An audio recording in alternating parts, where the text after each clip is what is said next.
Hi, I'm Michael, and this is California. And at the moment, we are at the precipice of a potential unemployment disaster. And yeah, it's true, unemployment rates have started to go down, but with the reemergence of the pandemic and states across the country, including California, moving back into lockdown, if things continue on this trajectory, we may all be in for a rough 6 months. Now, luckily, almost to show how serious the situation could be, both the federal and the state governments are working together to try to ensure that the people who currently are on unemployment and those who potentially could be in the next wave of unemployment will have enough resources to ensure that they can make it through to the next year. Now, one of the biggest ways they are doing this is through extending the unemployment benefits to as much as 20 weeks for those who have already exhausted their unemployment benefits. So today we are going to cover the additional unemployment weeks that are being added to unemployment benefits and how it may vary from state to state. But before we do that, if you like this information, if you find it interesting, if you find it helpful, please don't forget to like and subscribe. That way you can get updates when our newest and most informative videos become available. So let's talk a little bit about the current unemployment situation.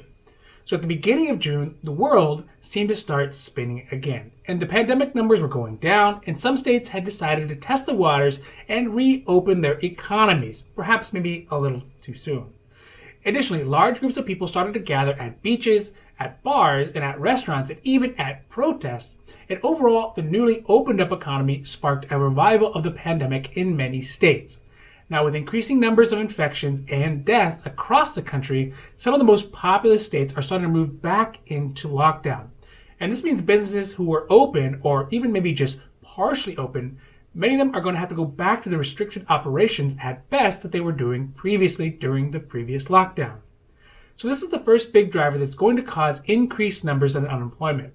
That is, businesses are going to have to close down to some degree. Hopefully not as much as before, but again, that all really depends on how bad the pandemic numbers get.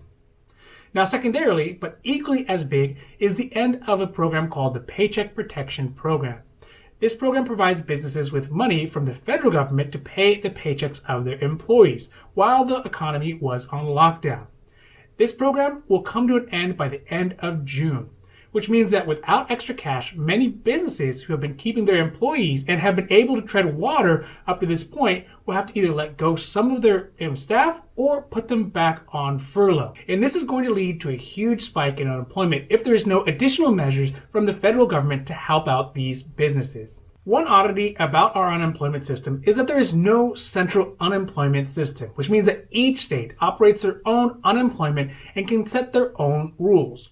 And of course, it is possible for the federal government to provide money to these entities in the time of a crisis, like right now, but the state's unemployment rules can vary wildly from state to state, primarily when it comes to the number of weeks and the amount of money that an unemployed individual in these states are able to apply for.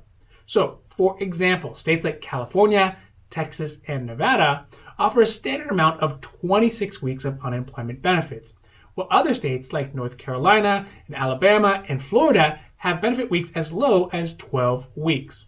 This can lead to a lot of confusion by people who hear that they're getting unemployment benefit extensions for a certain amount of weeks, but actually live in states that have lower amounts of benefit weeks, and they actually end up getting less benefit weeks. This all comes at a time when the normal unemployment rate for the country is at 11% as of June. But of course, this is an average, and many states' economies have not yet recovered from the first wave of the pandemic. But in states like Nebraska, they have unemployment rates as low as 6%. But in states like Texas or California and Florida, the unemployment rate still stays very high at between 10 and 12%. And Nevada has the highest unemployment rate right now at 20.3%. So this only complicates the matter of how much funding each state can get from the federal government in times of need. Luckily, working together with the federal government, states have been able to put together a strategy that will provide additional unemployment benefits through the next year. And in some states, this would bring the total amount of unemployment weeks for an individual to 59 weeks, which is a little north of a year. So currently, in states like California and a majority of other states, individuals are able to get their normal 26 weeks of unemployment benefits. And on top of this, there was an additional 13 weeks of unemployment benefits under the Pandemic Emergency Unemployment Assistance, or what's called the PUEC. And that will come to an end by the end of this year. And now, on top of all that, the federal government is giving states funds for another 13 weeks more. Now, additionally, depending on which state you live in some states they're adding even more benefits on top of that. So California, for example, is adding an additional 7 weeks on top of the 13 weeks that is being offered by the federal government. So when we add this all together, it means that it is possible for someone to get up to 59 weeks of unemployment benefits. The additional 20 weeks in some states, 13 plus 7 weeks of benefits, has started as of July 1st and will continue through the rest of the year for existing and new unemployment recipients. In the end, these unemployment extensions are just a patch that are meant to help carry people over until one of two things happens. One is that the pandemic begins to decline again and states are able to open back up for economies to start going back to work. Or two, and much more likely, Congress is going to have to create another stimulus package to help keep businesses, their employees, and the millions of people on unemployment afloat for the next year. And there's been a lot of reluctance on the part of Congress to do this, but given the current direction of the way things are going, they may not have much of a choice. Thank you so much for watching our videos, and I hope that you found them interesting or helpful or at least useful. And if you did, please don't forget to like and subscribe. That way you can get updates when our newest and most informative videos become available. Also, if you have any comments or questions, leave them down below. We love to see your comments and questions, and we'll be happy to make a new video or a new post as soon as we can to go over them. Now finally, we here at California, we know health insurance. So whether it's private health insurance or Covered California or Medicare or Medicaid or Medi-Cal or even health insurance for a small group, we know health insurance. Because I know it can be very complicated coming out of your work insurance and having to go on to private health insurance. Or maybe you're turning 65 and you're trying to figure out what is the best Medicare plan for you that fits your needs as well as your budget.